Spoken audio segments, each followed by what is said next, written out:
You're looking in my Emacs editor at another working file. This is called servlet overview.txt. It summarizes the code modules that are at work in this revision of the predictions web service. So again, this is a REST-style web service. It differs from the original in that it supports all of the CRUD operations, and it also can return either XML or optionally JSON responses. So we'll get into those details when we look at the appropriate code. What I'd like to do now is just quickly go through the three main source modules and then focus a little bit on one of them. So the first is prediction.java. This is a standard Java bean.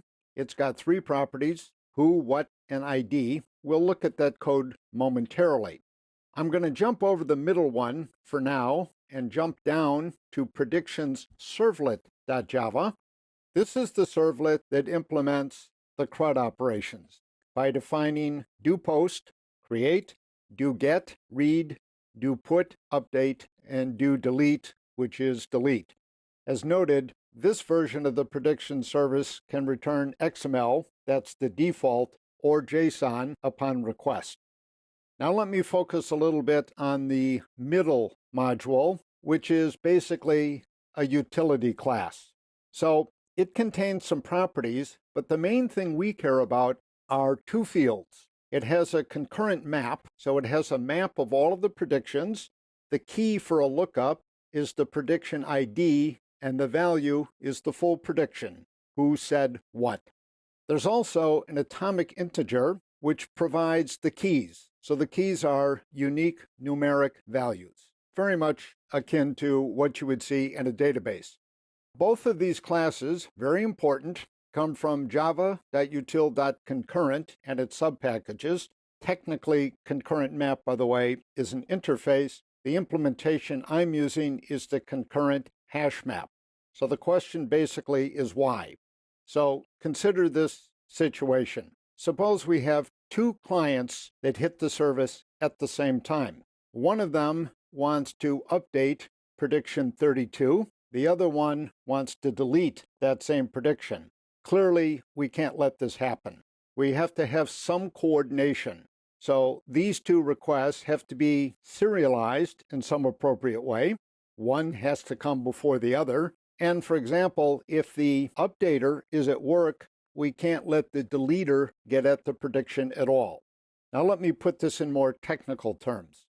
Java-based web servers, such as Tomcat and Jetty, implement what is sometimes called the one thread per request model.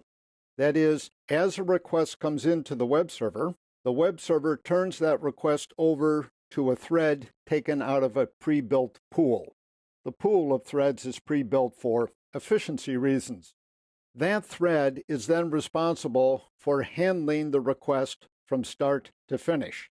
So what we have here then in this application is the classic thread synchronization problem in Java. There are many different ways it could be handled. I'm going to handle it in a fairly high-level way. The concurrent hash map and the atomic integer are both thread safe. So the thread synchronization is baked into those data types. So that's why I've picked them. There's one and only one concurrent map. It contains all the predictions. And basically, I'm letting the concurrent map implementation make sure that one client can't edit the same prediction that another client is deleting at the same time. Now, what I'd like to do is take a very brief look at prediction.java, the first of these Java beans, since it's the simplest piece of code, and then we'll go on to the other two modules. So let me bring up another working file. This is called servlet wscode1.txt. And as you can see up here, it's the prediction class slightly changed from the original implementation, and the change is here at the end. The class now implements the comparable interface, and the implementation is down here. There's a method called compareTo. This basically supports ascending sorts. So let me give you the bottom line. It'll be convenient to have the predictions always in sorted order So that, for example, if you add a new prediction, it'll be shown at the end of the list. If you delete a prediction, it'll be easy to spot where it should have been and no longer is. So I'm going to use sorting mostly to help with the testing. When we looked at the curl commands last time, if you run those again, you'll see that everything is always presented in sorted order by prediction ID. Beyond that, this version is pretty much the same as the previous one. That is, there are 3 properties. There's a who, that's who makes the prediction. You see that at line 2. There's a what at line 3. That's the prediction itself.